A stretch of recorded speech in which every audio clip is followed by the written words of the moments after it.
চিকেনের যত আইটেম আছে তার ভেতর বাটার চিকেন অন্যতম। বাটার চিকেন খুবই সুস্বাদু টেস্টি একটা ডিশ।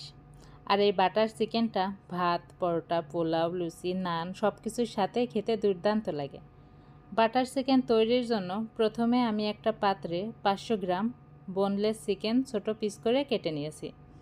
তার ভেতর 1 টেবিল চামচ টক দই, 1 চা চামচ মরিচ গুঁড়া, 1 টেবিল চামচ লেবুর রস, 1 চা চামচ লবণ, কয়েক ফোঁটা ফুড কালার, 2 চা চামচ আদা রসুনের পেস্ট দিয়ে একটা স্প্যাচুলার সাহায্যে মাংসটা সব মশলার সাথে ভালো করে মেখে নেব। ভালো করে মাখা হয়ে গেলে ঢাকা দিয়ে এক সাইডে রেখে দেব। এবার চুলায় একটা প্যানে কিছুটা সাদা তেল, তার সাথে 1 টেবিল চামচ বাটার দিয়ে যখন বাটারটা গলে যাবে সেই পর্যায়ে হাফ কাপ পেঁয়াজ কুচি দিয়ে দেব। পেঁয়াজ কুচি কিছুটা ভেজে নিয়ে আমি তার ভেতর 1 টুকরা জয়ত্রী, 4-5টা এলাচের মুখ চিরে দিয়ে দেব। তারপর নেড়ে চেড়ে তার ভেতর একটা টমেটো কিউব করে কেটে দিয়ে দেব। এরপর 1 চা চামচ আদা রসুনের পেস্ট দিয়ে দেব, 1 চামচ হলুদ গুঁড়া, 1 চামচ মরিচ গুঁড়া, হাফ চামচ লবণ দিয়ে নেড়ে মিশিয়ে দেব। এবার ঢাকা দিয়ে রান্না করব 5 মিনিট। 5 মিনিট পর ঢাকা খুলে কিছুটা ধনিয়া পাতা দিয়ে আবার ঢাকা দিয়ে 1 মিনিট রেখে তারপর 8-9টা কাজু বাদাম দিয়ে নেড়ে চেড়ে কিছুটা পানি কমে গেলে চুলা অফ করে দিয়ে গ্রেভিটা একটা পাত্রে ঢেলে নেব। গ্রেভিটা ঠান্ডা হয়ে গেলে ব্লেন্ড করে একটা সস তৈরি করে নেব। এবার একটা প্যানে কিছুটা তেল আর বাটার দিয়ে তাতে মেখে রাখা চিকেনের টুকরোগুলো দিয়ে দেব। একটু নেড়ে চেড়ে ঢাকা দিয়ে রান্না করব 15 মিনিট।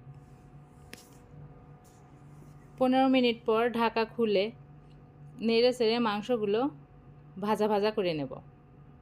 মাংসগুলো ভাজা হয়ে গেলে আমি চিকেনের টুকরোগুলো একটা পাত্রে তুলে নেব।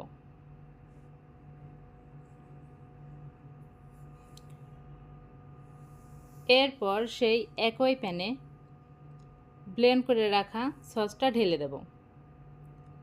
সসটা 1 মিনিট জাল করে তার ভেতর ভেজে রাখা চিকেনের টুকরোগুলো দিয়ে দেব। এই পর্যায়ে আর বেশিক্ষণ কুক করব না। একটু পর আমি চিকেনে কিছুটা গরম মশলা, 1 চা চামচ টমেটো সস দিয়ে একটু নেড়ে দেব।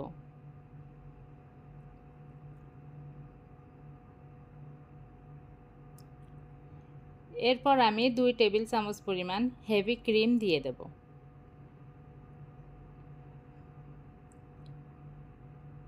ক্রিম দিয়ে সাথে সাথে নেড়ে চিকেনের সাথে ভালো করে মিশিয়ে দেব।